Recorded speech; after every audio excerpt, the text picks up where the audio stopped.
ইংরেজি সাহিত্যের শিক্ষার্থীরা কম্প্যারিজন করতে যেয়ে প্রায়ই খেয়ে হারিয়ে ফেলে।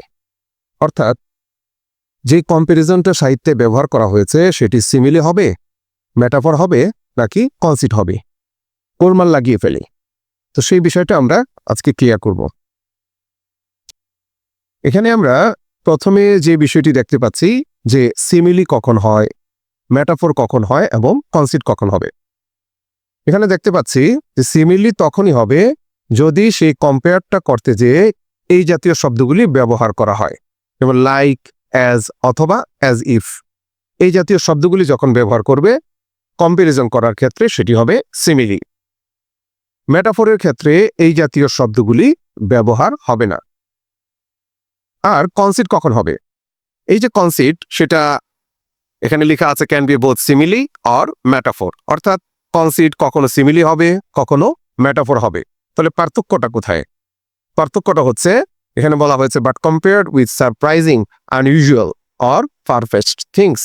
অর্থাৎ যে বিষয়গুলি সাধারণত তুলনাযোগ্য না, বা যে বিষয়ের সাথে যে বিষয়ের তুলনা সাধারণত মানুষ করে না, অথবা তুলনা করলে একটু সারপ্রাইজিং মনে হয়, এই জাতীয় বিষয়গুলির সাথে যখন কম্পেয়ার করে ফেলি তখন সেটি হবে কনসিট।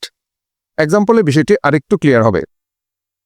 আমরা এখানে এক্সাম্পল হিসেবে সিমিলিতে যেটা দেখতে পাচ্ছি, এখানে একটা এক্সাম্পল দেওয়া হয়েছে, he is like a lion in the battlefield.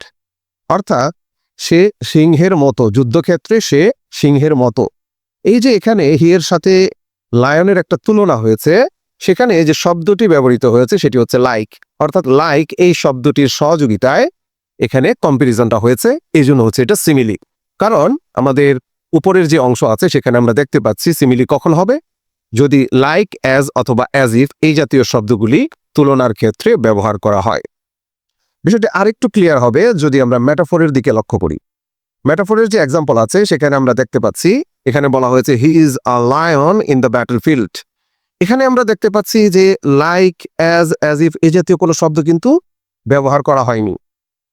অর্থাৎ সিমিলি এবং মেটাফরের পার্থক্য হচ্ছে কিছু শব্দের সহযোগিতায় কম্প্যারিজন হবে, আর মেটাফর কোনো শব্দের সহযোগিতা ছাড়াই কম্প্যারিজন হয়ে যাবে।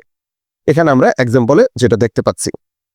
এবার সারপ্রাইজিং যে বিষয়টা, কনসিট, এখানে আমরা একটা এক্সাম্পল সেট করেছি এবং তুলনা হয়েছে এমন একটি বিষয়ের সাথে যেখানে সাধারণত আমরা দেখতে পাচ্ছি যে এই জাতীয় তুলনাগুলি সচরাচর কেউ করে না। এক্সাম্পল দেখি, marriage is like a mobile phone battery. এটা শুনে হঠাৎ করেই কেউ একজন একটু সারপ্রাইজড হয়ে যাবে, একটু মনে হবে আনইউজুয়াল কিছু ব্যবহার করা হয়েছে, কিন্তু যুক্তিসঙ্গতভাবেই সেটা করা হয়েছে। কিভাবে সেটা? এই যে ম্যারিজ, এটার সাথে মোবাইল ফোনের সম্পর্কটা কোথায়? সাধারণভাবে এটা আমরা খুঁজে পাই না। একটু চিন্তা ভাবনা করে, সাধারণ চিন্তা থেকে একটু দূরে যেয়ে কিন্তু এই বিষয়টাকে খুঁজতে হয়। কেমন সেটা? যেমন বিয়ে হয়ে গেল, ম্যারিজ, বিয়ে হয়ে গেছে, এই সম্পর্ক আস্তে আস্তে টানাপোড়েন পড়বে। মোবাইল ফোন ব্যবহার করছি, আস্তে আস্তে ব্যাটারি ক্ষয় হবে, তারপর আবার রিচার্জ করতে হবে। তো ম্যারিজ সম্পর্কটাও সেরকম, যে এটাকে আবার রিচার্জ করতে হবে। মোবাইল ফোনের ব্যাটারি যেরকম রিচার্জ করলে আবার পুনরায় ব্যবহার করা যায়, সেই অর্থে এখানে ব্যবহার করা হয়েছে। একটু মানে জ্ঞানদীপ্ত একটা বিষয়, একটু উইটি রিমার্ক বলা যেতে পারে কনসিটের ক্ষেত্রে। তো এই হচ্ছে আমাদের মোটামুটি আলোচনা। আশা করি সবাই এখন থেকে সিমিলি, মেটাফর এবং কনসিট সেই বিষয়গুলিকে আর গোলপাক লাগিয়ে ফেলবে না। আমরা ক্লিয়ার করার জন্য আরেকবার বলে দিচ্ছি, সিমিলি হচ্ছে ওই কম্প্যারিজনগুলি যেখানে কিছু শব্দের সহযোগিতা নেবে, যেমন like, as or as if. Metaphor কোনো শব্দের সহযোগিতা নেবে না, সরাসরি কথাটা বলে ফেলবে। এবং কনসিট হচ্ছে ওই বিষয়গুলি যেগুলি সাধারণত তুলনাযোগ্য না, বা সচরাচর মানুষ যে বিষয়ের সাথে তুলনা করে না, সেরকম কোনো বিষয় যদি ব্যবহার করা হয় তুলনার ক্ষেত্রে, সেটি হবে কনসিট। আশা করি সবাই বুঝতে পেরেছেন।